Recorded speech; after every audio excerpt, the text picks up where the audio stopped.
Totoo nga palang pag medyo tumatanda ka na, nagugustuhan mo nang mag-collect ng mga magagandang gamit sa bahay, lalo na sa kusina.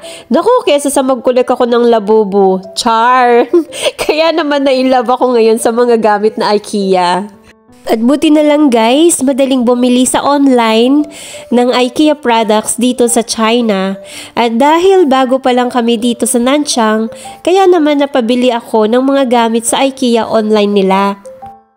Actually guys, proven napakatagal ng life ng mga gamit sa IKEA. Kasi guys, may binili akong sandok set noon. That was 2015 hanggang ngayon buhay pa. Yes guys, totoo talaga, napaka-quality ng IKEA. Kung malapit lang ako sa IKEA sa Pilipinas, why not na doon bumili ng mga gamit na ganito?